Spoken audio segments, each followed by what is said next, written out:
भद्रक जिला चांदवाली और तिहिड़ी ब्लॉकर विभिन्न सेवा समवाय समिति अधीन सरकारी धान मंडी उद्घाटन करा जायछि।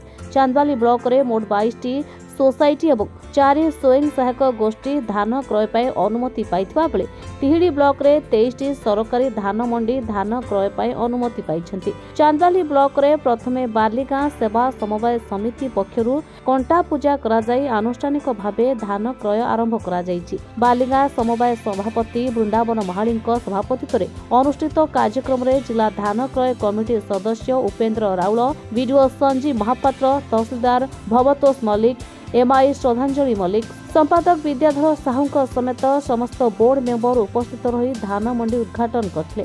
सेहिपरि विजयनगर, ओरासाही, तेंतुळीडीही, गोपीनाथपुर, तोटापड़ा और तिहिड़ी ब्लॉकर नरेंद्रपुर सेवा समवाय अधीन रे धान क्रयर शुभारंभ करा जायछि। चाषी माने धान को उड़ेई सुखाई गोड़ी इत्यादि बाछि मंडी को धान आनिबाकू चाषी मानकू निवेदन करिसेंति जिला धान क्रय कमिटी सदस्य उपेन्द्र कुमार राउल। सरकार को स्थिरकृत दर क्विंटाल पिछा 3100 टंका प्रदान कराजियो बोली चांदवाली वीडियो प्रकाश करिसेंति। तेरे धान मंडी खोलिबारे विलंब होइतबा बेले वर्तमान सुधा मिलर विवाद उठुनाही, जहा फଳରେ पड़ोशी पश्चिमबंगर दलाल बेपारी हातरे निज वर्षकर कष्ट अर्जित धान को साग माछ दर रे बिक्री करबाकू बाध्य होउछंती गरीब चाषी। आम 300 चाषी पंजीकृत करछंती। वर्तमान सुधा मिलर टार्गेट आसी नाही। लोकन पाखु मेसेज पड़ी जाई का किंतु कना एटा धान किनवार पूर्व दिन आम पाखु कंप्यूटर शो करबो। शो कला पर हम सेटा कहिबो। 4 जन चाषी आनथले धान आम खाली ओजन कर रखिछु।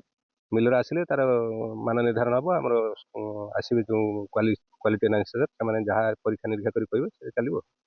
टार्गेट तो दीजिए सब चाषी किनापी निर्देश अच्छे नन से आमर ये मान निर्धारण है एफेक्ट ना लोक फेरस्त कराब। जदि से आर्द्रता रहा 70 अधिक फेरस्त करावे से सुखिक आने।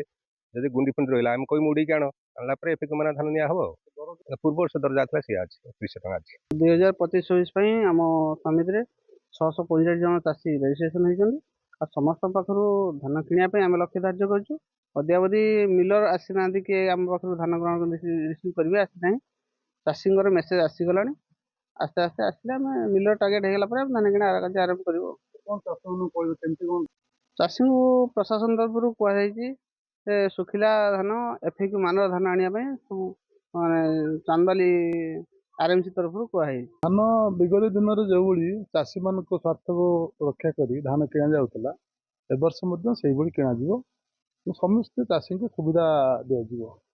आम चेष्टा करूँ जे सबू चाषी धान नापी चेष्टा चेष्टा बर्तमान ना बाहर धान आमर जी चाषी धान दिखती से धान सब अच्छे कौन धान किए कौटी दौथो से आम कहीपर कि चाषी जी धान आम पाखक आने से धान उपस्थित अच्छे सब चाषी मत रखी धान।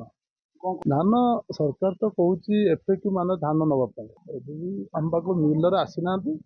मिलर आसिले सहित आम चाषी गोटे मीटिंग रखेबू आम बोर्ड मेंबर बसिक आम फैसला करूँ कौन कि धान स्कीम दे। टार्गेट तो एपर्यंत किसी कौन मिलर आमको अलर्ट है ना।